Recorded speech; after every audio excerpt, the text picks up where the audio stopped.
How are you students, my name is Ashish Modi. फिर से मैं मोदी क्लासेस में आपका स्वागत करता हूँ। Today we discussed about the thermodynamic first law thermodynamic का लास्ट पार्ट, जो न्यूमेरिकल हमने पार्ट 6 ऑलरेडी अपलोड कर चुका हूँ। ठीक है, अब जिसमें हम न्यूमेरिकल डिस्कस कर रहे थे, वैसे मैंने प्रीवियस वीडियो में बहुत सारे इन्फॉर्मेशन दिया था न्यूमेरिकल्स के बारे में कि बहुत ज़्यादा स्टूडेंट्स न्यूमेरिकल को छोड़ ही देते हैं। बट भाई न्यूमेरिकल सिर्फ ऐसी चीज़ है, अगर आपको थोड़ा भी आ जाए ना तो न्यूमेरिकल्स में आप मार्क खींच सकते हो। ठीक है, अब पूरा फर्स्ट लॉ ऑफ थर्मोडायनेमिक हमने डिस्कस किया थियरी के साथ, न्यूमेरिकल के साथ। वहाँ अब सारे वीडियो आप देखोगे तो आपको एक ही कॉन्सेप्ट समझ में आएगा कि भाई फॉर्मूला, और आपको समझना है कि डेटा में क्या दिया गया है। वो डेटा जान के एनालिसिस करके आपको इसमें क्या करना है, अप्लाई करना है। तो हम चलते हैं सीधा नेक्स्ट स्टेप के एग्जांपल से, जो थोड़े डिफिकल्ट है, जो प्रीवियस वीडियो में मैंने करवाए थे उससे ज़्यादा डिफिकल्ट, इम्पोर्टेंट और यूनिवर्सिटी में पूछे गए। अब यहाँ जो एक एग्जांपल है उसमें क्या है, स्टेडी फ्लो है ऑलरेडी। ठीक है, वो आप मैंने ऑलरेडी डिस्कस कर दिया है। स्टेडी फ्लो क्या है भाई, जो हर एक जगह जो फ्लो हो रहा है ना उसकी प्रॉपर्टी कैसे हो, सेम हो जाए।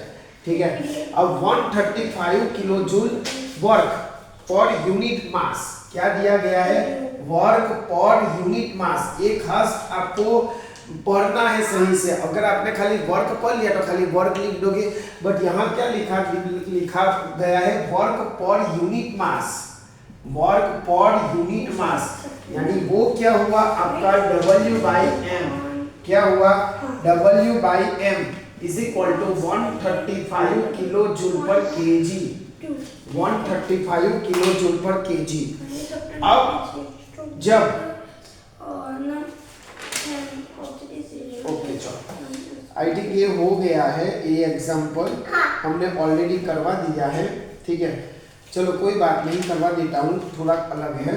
देखो इतना दिया गया है, फ्लूइड जब सिस्टम में एंटर होते हैं तब आपको क्या दिया गया है, V1, और आई थिंक मैंने करवा चुका हूँ, 0.35 मीटर क्यूब पर केजी दिया गया है। फिर क्या दिया गया है, वेलोसिटी। वेलोसिटी को हम यहाँ C1 लेते हैं।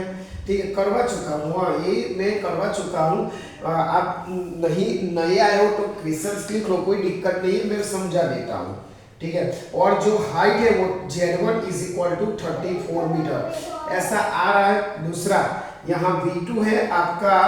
देखो जब हमने बोला था नोजल, डिफ्यूजर, जो भी आपकी स्टेडी फ्लो सिस्टम है उसमें कौन कौन से इंस्ट्रूमेंट यूज होते हैं, ऑलरेडी एप्लीकेशन हमने पूरा डिस्कस कर लिया है। ठीक है, जब स्टेडी फ्लो जब इनलेट में करता है तब उनकी जो टर्मिनोलॉजी है वो है। आउटलेट में कितनी है वो हमें दिया गया है।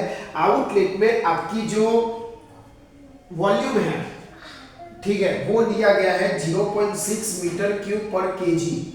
ठीक है, दूसरी चीज है आपका प्रेशर, किलो पास्कल। हाँ, प्रेशर दिया गया है आपको किलो पास्कल यानी P2। P1 था आपका 600 किलो पास्कल, 600 किलो पास्कल। हाँ ये मैं करवा चुका हूँ ये एग्जांपल, कोई बात नहीं, रिपीट कर लेंगे। किलो न्यूटन पर मीटर स्क्वायर। और P2 दिया गया है आपको 100 किलो पास्कल यानी 100 इंटू 10⁻³ न्यूटन पर मीटर स्क्वायर, ऐसा कुछ दिया गया है। चलो Z2 आपका 0 दिया गया है कि Z2 मुझे नीचे फ्लो को लाना है। दूसरा अब क्या लिखा है, the waste of the heat energy, waste of the loss of the heat energy, ऐसा बोला गया है कि loss of the heat energy, इसीलिए मैं -9 रख देता हूँ direct kilo joule per KG. तो हमें फाइंड करना है कि उसकी इंटरनल एनर्जी के साथ क्या होगा, यानी वो डिक्रीज होगी, इंक्रीज होगी, वो हमें क्या करना है, सीखना है। पहले डेटा समझ में आया। देखो भाई डेटा प्रॉपर तरीके से आपको पढ़ना होगा, ऐसा नहीं जल्दबाजी में खाली वर्क पढ़ लिया और खाली आप वर्क लिख दो। पर जब वर्क पर यूनिट मास है तो आपको वर्क बाय W/m लिखना है। दूसरा डेटा तो आपको पढ़ने से मालूम चल जाएगा, और आपको क्या करना है, जो यूनिट है ना वो आपको ध्यान से लिखना है। अब हमारा steady flow energy equation already आपको पता है। देखो भाई उसमें हम क्या लिखे थे, अब यहाँ जो जो डेटा दिया हमें क्या फाइंड करना है, इंटरनल एनर्जी चेंजेस यानी U2 - U1 या कोई बोलेगा सर मुझे U1 माइनस U2 फाइंड करना है, कोई बात नहीं, मतलब इंटरनल एनर्जी हमें फाइंड करना है। तो कौन सा इक्वेशन आएगा, वही इक्वेशन मैं यहाँ लिख देता हूँ, m U1 P1 V1 plus C1 square by 2 into 10⁻³ जो आपको ऑलरेडी इस हम इक्वेशन में डिस्कस कर चुका हूँ। यहाँ होगा Z1G अपॉन 10⁻³ और यहाँ प्लस Q। अब यहाँ same to same but 2K और प्लस यहाँ W होगा। सारी वैल्यू पुट कर दोगे, ठीक है, सारी वैल्यू आप क्या कर दोगे, पुट कर दोगे, तो आपको एक खाली ऑब्जेक्ट बनाना है। देखो P1 V1 है, हाँ है P1 V1, C1 है, हाँ Z1 है, G ऑलरेडी आपके पास है। वैसे सेम टू सेम आपकी राइट साइड होगा, वैल्यू पुट कर दो। W/m आपको दिया गया है, इसमें आपको ध्यान रखना है W/m आपको कैसे रखना है भाई, वो ध्यान रखना है कि कैसे रखोगे। देखो भाई यहाँ क्या दिया गया है, यहाँ देखो Q क्या पुट करोगे, -9 पुट करोगे, उसकी कोई दिक्कत नहीं है। मास और यूनिट मास यानी हम ऐसा रख सकते हैं, तो यहाँ मास की जगह क्या लिखोगे 1। यहाँ स्टूडेंट्स कंफ्यूजन होते कि सर क्या लिखूं, तो कोई दिक्कत नहीं, और यूनिट मास है यानी मास 1 किलोग्राम हमें मान लेना है। चलो ये तो हो गया। दूसरा वर्क की जगह हम क्या लिखोगे, देखो भाई वर्क किस पे हो रहा है, सिस्टम थ्रू हो रहा है और सिस्टम ऑन हो रहा है, वो आपको आइडेंटिफाई करना होगा। मैंने ऑलरेडी बोला है कि वर्क डन बाय ऑब्जेक्ट तो पॉजिटिव होगा, वर्क डन ऑन ऑब्जेक्ट तो आपका नेगेटिव होगा। वो कैसे आइडेंटिफाई करना है वो ट्रिक भी मैं बता चुका हूँ प्रीवियस वीडियो में, तो जो लोग नए आए हैं वो भाई उसमें जरा विजिट कर लीजिए कि कैसे याद रखना है। तो यहाँ वर्क डन बाय है, इसीलिए यहाँ प्लस में 135 और किसी भी प्रकार का आपका चेंज नहीं होगा, तो आपको सीधा मिल जाएगा U2 माइनस U1, जो मैं आंसर बता देता हूँ। U2 माइनस U1 है आपका -27.37 kilo joule per KG. I think ये मैंने करवा चुका था, इसीलिए रिवीजन हो गया। अब आगे, ठीक है, जो इसके जैसा ही है, इसके जैसा ही है, बट क्या है भाई थोड़ा डिफरेंट है, जिसमें आपको थोड़ा दिमाग अपना लगाना होगा। तो फटाफट इक्वेशंस का डेटा लिख लीजिए, उसको सॉल्व कर देंगे, उसके सॉल्व करना अपनी तरफ से और फिर उसका आइडेंटिफाई करना, ठीक है।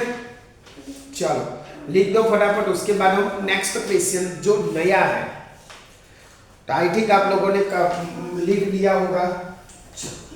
अब नेक्स्ट एग्जांपल जो कुछ नया लेके आएगा आपके दिमाग के लिए और आपकी प्रैक्टिस के लिए।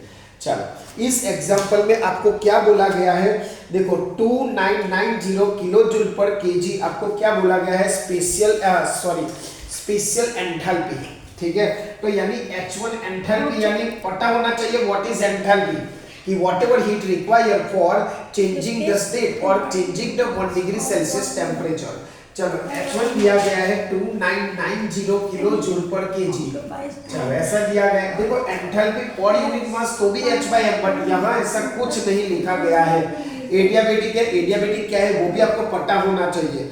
और जो टरबाइन के अंदर जो भी एयर एंटर हो रही है गैस वेपर, वो है आपका 4000 किलोग्राम पर मिनट। देखो भाई मतलब आपको M दिया गया है 4000 केजी पर मिनट, यानी एक मिनट में इतना केजी एयर क्या एंटर हो रही है।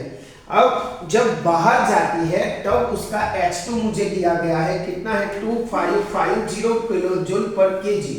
जब एंटर होती है तब उनकी एंथैल्पी और बाहर आती है तब उनकी एंथैल्पी, ठीक है। अब ऑलरेडी यहाँ लिखा है loss of the heat energy. अब loss of the heat energy already हमने बताया, अभी क्या करना है, minus loss of the heat energy per unit mass. देखो भाई पूरा पढ़ना, Q/m is equal to -30 kilo joule per KG. देखो अगर आपको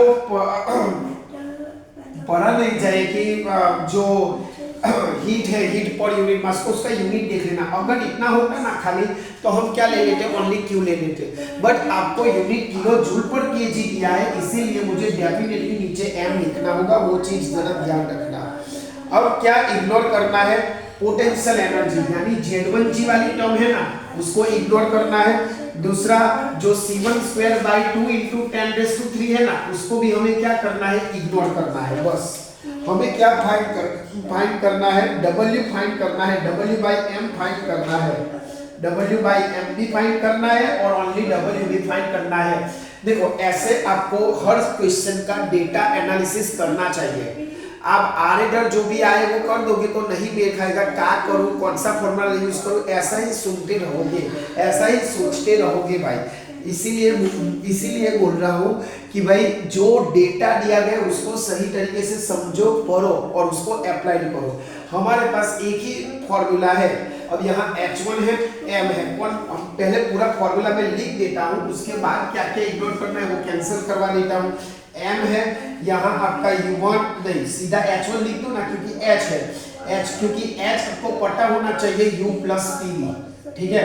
H1 plus C1 square by 2 into 10⁻³ plus Z1G upon 10⁻³ यहाँ होगा plus Q is equal to, यहाँ होगा आपका H2 मास बाहर निकाल लो plus C2 square by 2 into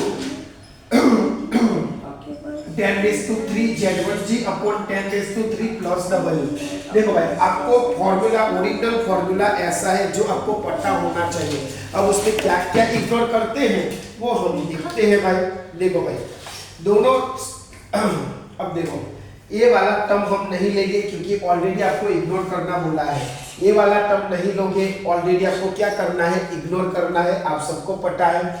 बाकी क्या बचा, देखो मास यहाँ एक ही है, पूरे इक्वेशन को मैं मास से डिवाइड कर दूं, ठीक है। क्यों मास से डिवाइड कर दूं, क्योंकि भाई ऑलरेडी आपको Q बाई M क्या है दिया गया है। अब मैं क्या करूं तो आपको इक्वेशन में Q बाई M मिले, आप पूरी तरह से उसको डिवाइड करोगे तब मिलेंगे ना। तो यहाँ से जब पूरी इक्वेशन को M से डिवाइड करो, M से क्या करो डिवाइड करो, तो क्या मिलेगा भाई, यहाँ तो कट ही गया, तो H1 plus Q by M। मैंने ऐसा क्यों किया, क्योंकि मेरे पास क्या है Q बाई M है, इज इक्वल टू यहाँ से भी M हट जाएगा, यहाँ से A हट जाएगा, यहाँ से A हट जाएगा, तो यहाँ क्या मिल जाएगा H2 plus W by M। समझ में आया, कितना इजी हो गया। देखो मैंने वही बोला कि पहले आप डेटा लिखो, उसको समझो और उसको क्या करो, सॉल्व करो, ठीक है। चलो H1 ऑलरेडी आपको दिया गया है 2990, ठीक है। Q बाई M दिया गया है -30, H2 भी है आपके पास 2550 प्लस W बाई M हो गया आपका वर्क पर यूनिट मास आपको फाइंड करना हो जाएगा इजीली। अब 2990 बस, तो आपको इजीली कैलकुलेट कर दोगे। मैं डायरेक्ट आंसर लिख देता हूँ, W बाई M आपको मिल रहा है 410 किलो जूल पर किलोग्राम। समझ में आया दोस्तों। अब आपको वर्क भी पूछा है, ठीक है। अब जब वर्क पूछा हो तो हमने ऑलरेडी के एग्जांपल करवाया था पार्ट 6 में, ये पार्ट 7 है। पार्ट 6 में ऑलरेडी मैंने करवाया है कि W बाई M से W कैसे निकालो, बस वही चीज करना है। तो क्या करोगे भाई, देखो W इज इक्वल टू जो आया वो क्या आया 410 किलो जूल पर केजी और मल्टीप्लाई बाय मास जो दिया, मतलब मास यहाँ चला जाएगा ना, इसीलिए 4000 किलोग्राम पर मिनट। अब देखो ये केजी गया, ठीक है। बस सिंप्लीफाई कर लो तो आपको क्या मिल जाएगा, जो भी मिलेगा किलो जूल पर मिनट मिलेगा, जो भी मिलेगा सीधी सी बात है किलो जूल पर मिनट मिलेगा। और उसको हमें वॉट में लाना है। वर्क किस में चाहिए, वॉट में बोला गया कि भाई वॉट में ला। अब एक सीधी सी ट्रिक में बता दूं, जब आपको वॉट में लाना हो ना तो आपका यूनिट क्या होना चाहिए, किलो जूल पर सेकंड होना चाहिए। यहाँ क्या है किलो जूल पर मिनट। अब आप सबको पता है कि 1 मिनट की सेकंड्स कितनी है, ठीक है। तो 60 से आप क्या करोगे, डिवाइड करोगे, सीधी सी बात है। तो आपका मैं डायरेक्ट आंसर लिख रहा हूं किलो जूल पर सेकंड यानी वॉट में 27333 किलो जूल पर सेकंड, ये आपका आंसर आया। और यहाँ किलो जूल है यानी किलो वॉट होगा। थोड़ा सर्दी का मौसम चल रहा है इसलिए थोड़ी दिक्कत हो रही है, बट आपको पूरा समझ में आना चाहिए कि भाई क्या डेटा है और हमें क्या फाइंड करना है, ठीक है। तो ये चीज जरा आप ध्यान से रख लीजिए, फटाफट लिखो, हम आगे का एग्जांपल करते हैं। अब जो लास्ट मैटर है वही बाकी है, बाकी तो सब आपका हो ही गया है। बट पहले सारे एग्जाम्पल लिख लो, ठीक है। आपको 5 मिनट देता हूँ, उसके बाद मिलते हैं नए एग्जाम्पल से। चलो, आई थिंक आप लोगों को ये समझ में आ गया होगा कि मैं क्या कहना चाहता हूँ। अब नेक्स्ट एग्जाम्पल, जिसमें कुछ आपको नया ही जानना मिलेगा। मैं ऐसा ही एग्जाम्पल लेता हूँ जो आपको हर एग्जाम्पल में कुछ नया जानने को मिलेगा और आपका जो ब्रेन है वो डेवलप हो हर तरीके से भाई। अगर आप जुड़े रहे तो चैनल में, फिर आप स्किप करके एक एक वीडियो देखे, ऐसा नहीं चलेगा भाई। और अपने दोस्तों तक भी पहुंचाओ भाई, ताकि उनको भी पता चले कि व्हाट इज इंजीनियरिंग और व्हाट इज थर्मोडायनेमिक। ये सब खाने पीने की चीज नहीं है कि चलो आज खाया कल पी लिया, ऐसा नहीं, उसको समझना पड़ेगा। देखो भाई, अब यहाँ इस एग्जांपल में क्या दिया गया है, एक जेट इंजन है जिसमें डिफ्यूजर है, एयर उसमें एंटर हो रही है, T1 दिया गया है। देखो भाई, T1 तो अभी तक आया है ना, इसमें T1 दिया गया है। T1 is equal to 10 degree Celsius. कभी भी टेम्परेचर सेल्सियस में आए तो उसको कन्वर्ट करो केल्विन में। अब ये पता होना चाहिए कि भाई सेल्सियस तो केल्विन में कैसे कन्वर्ट करते हैं। कैसे कन्वर्ट करते हैं सेल्सियस को, प्लस 273 कर देना, यानी आपका आ जाएगा 283 केल्विन। कैसे किया वो मैंने अभी समझा दिया है, ऑलरेडी 8-9 में आ गया है, तो भी समझा दिया है कि उसको 273 में ऐड कर दो। दूसरा है आपका प्रेशर P1, एंटर होते समय है, इसीलिए मैं P1 लिख रहा हूँ, 80 किलो पास्कल, ठीक है। दूसरा स्पीड दिया गया है C1 is equal to 200 metre per second और एरिया दिया गया है। देखो एरिया जब वो एंटर हो रहा है तब का एरिया 0.4 मीटर स्क्वायर, ठीक है। चलो, अब जब वो बाहर निकल रहा है तब उसका जो वेलोसिटी है ना, वो क्या करना है, इग्नोर करना है, सीधा ही बोल दिया गया है। तो मास फ्लो रेट फाइंड करना है, मास फ्लो रेट यानी मास ही फाइंड करना है। अब आप सोचोगे सर इसमें कैसे मैं ये सब करूं, स्टेडी फ्लो एनर्जी इक्वेशन, क्योंकि ऑलरेडी T1 दिया गया है, कुछ नहीं दिया गया है। अब देखो इस पे गौर करो, T1 एंड एरिया दिया गया है। अब आपको पता होना चाहिए कि जो एरिया है वो कब यूज होगा, कैसे होगा, ठीक है। देखो आपको पता होगा density is equal to mass by volume, ठीक है, इतना तो पता होगा। अब ये क्या दिया गया है, मास फ्लो रेट।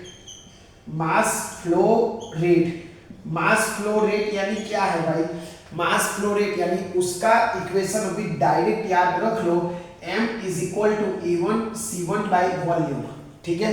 समझ में आ गया क्या याद करना है भाई, एरिया 1 ये डायरेक्ट अभी याद रख लो कि भाई जब मास फ्लो रेट बोला जाए, T1 है, A1 है, तो हमें ये इक्वेशन याद, इक्वेशन में वैल्यू पुट करना है, वो कैसे है वो आप सबको समझ में आ जाएगा। अभी बस खाली ये याद रख लो कि हमें ये करना है।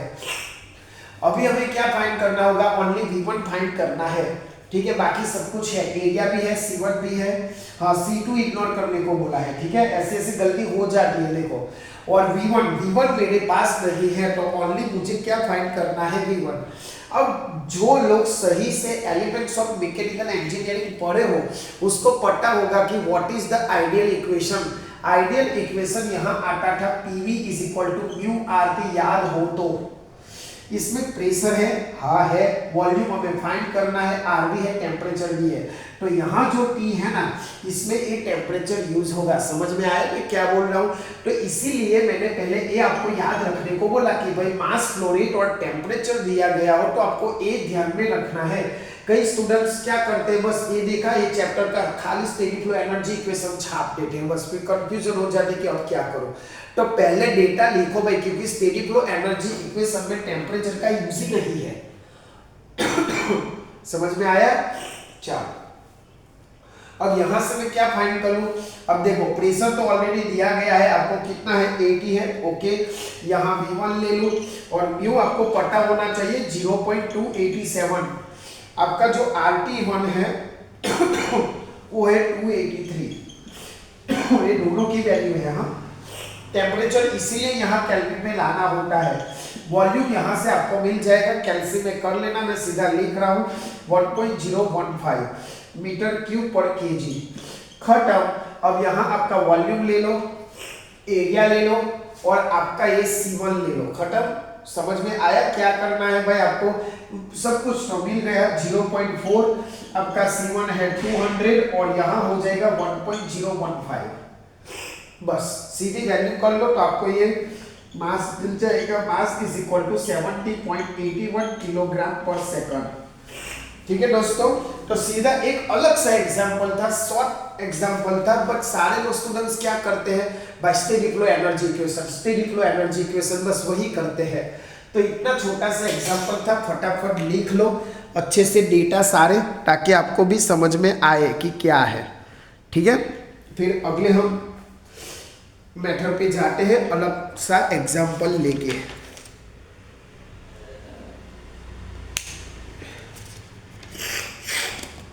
चल, आई थिंक आप लोगों को समझ में आ गया होगा। अब दूसरा एग्जांपल जिसमें आप भी कंफ्यूजन हो जाएगी कि सर कौन सा फॉर्मूला यूज करो। चलो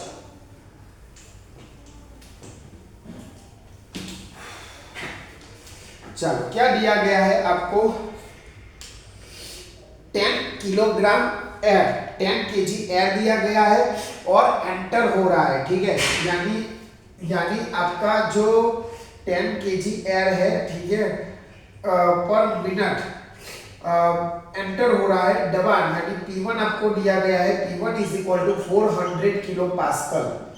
ठीक है, और P2 यानी जो प्रेशर है ना वो घट रहा है, decrease to 400 to 100 kilo pascal. चलो हो गया।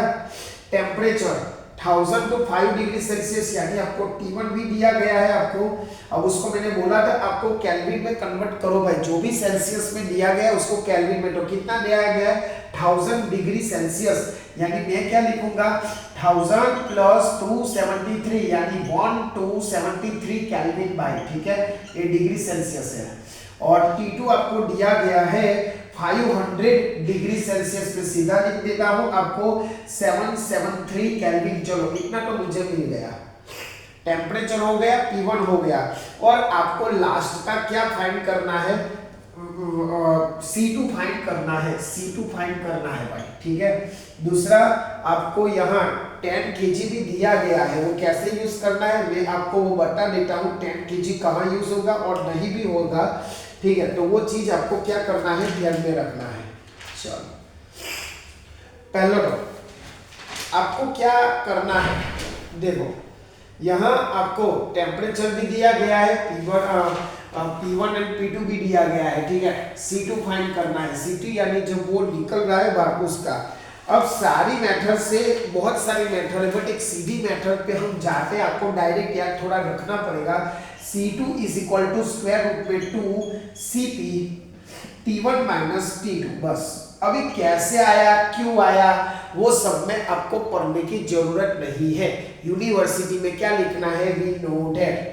अब आप सोचोगे कि सर कैसे आया, वही तो बोल रहा हूँ कि वो कुछ पूरा डेरिवेशन है, डेरिवेशन एग्जाम्पल में नहीं गिना जाता, न्यूमेरिकल्स में नहीं गिना जाता, डायरेक्ट इक्वेशन ही पुट करना है।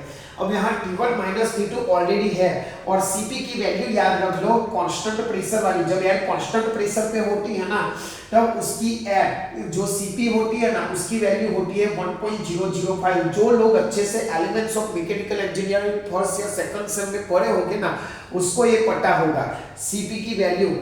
ठीक है, बस उसमें आप क्या कर लो, वैल्यू पुट कर लो, 2 × 1.005 T1 माइनस T2 तो है ऑलरेडी आपके पास, कैल्सी में वो कर लो ताकि आपको मिल जाएगा। और इसका यूनिट है kilo joule per KG kelvin, वो भी मैंने बता दिया। और आपका फाइनल आंसर आ रहा है 1002.49 मीटर पर सेकंड। ठीक है, ये हो गया आपका C2। सिंपल सा था ना, अलग सा एग्जाम्पल था, बस आपको ये इंपॉर्टेंट करना है, ये याद रखना है सीधा। बाकी भी लंबी मैटर है, बट हमें ये करो ना सीधा, और ये भी आपको याद रखना होगा, ये चीज ये दो एग्जाम्पल में याद रखनी है। चलो दूसरा एक नया एग्जाम्पल,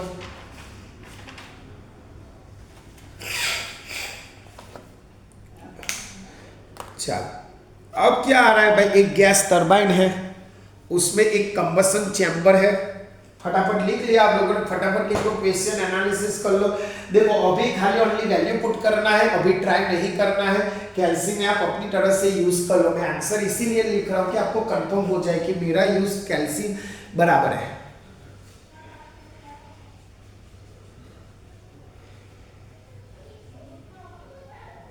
चलो ठीक है। अब हम अगला एग्जांपल, थोड़े एग्जांपल्स ज्यादा है न्यूमेरिकल्स, इसलिए मुझे और वीडियो बनाने होंगे, तो इस वीडियो में इतना ही रखता हूँ, ठीक है। नेक्स्ट वीडियो में पक्का ये चैप्टर पूरा मैं कर दूंगा, क्योंकि एग्जाम्पल पेपर देख के अलग अलग मुझे दिख रहा है कि भाई अलग अलग है जो आपको करवाना जरूरी है, और मेरी एक ड्यूटी भी, फर्ज भी बनने के आपको सभी मैटर के एग्जाम्पल कराऊं जो भी यूनिवर्सिटी के पूछे गए वो, ठीक है। तो बच्चा लोग, स्टूडेंट्स लोग, पहले ये सब रिवाइज कर लो, पार्ट 1 to 6 अपने फ्रेंड्स तक पहुंचाओ। पार्ट 8 में ऑल न्यूमेरिकल्स और अलग मैटर वाले लिखेंगे, ठीक है। तो उसकी चिंता मत करना, उसको साथ ही में अपलोड कर दूंगा, ठीक है। तो यहाँ तक हम रखते हैं इस वीडियो में, अपने फ्रेंड्स तक पहुंचाओ, चैनल को सब्सक्राइब करो, लाइक करो, और किसी भी स्टूडेंट्स को भाई जरूरत है कोचिंग या किसी भी तरह की, तो भाई इस नंबर पे कांटेक्ट कर सकते हो, और उसमें नॉलेज लेना। बाकी आपका वाइवा कुछ नहीं आएगा और आपका प्लेसमेंट भी नहीं होगा, नॉलेज रखना बस। भले आपका एसपीआई सीपीआई कम हो, बट आपको मैकेनिकल इंजीनियरिंग का नॉलेज थोड़ा होना चाहिए। ये कैसे आएगा, जब आप इजी वे से और सही तरीके से एनालिसिस करो तो मिलते हैं दोस्तों अगले वीडियो में। तब तक ये पूरा देखो, फ्रेंड्स तक पहुंचाओ, पूरा नोटबुक में देखो, ठीक है। तब तक के लिए आप पढ़ो, मेहनत करो, माँ बाप की रिस्पेक्ट करो, और हमेशा की तरह आप ऐसा काम करो कि दुनिया करना चाहिए आपके जैसा। जय हिंद, जय भारत।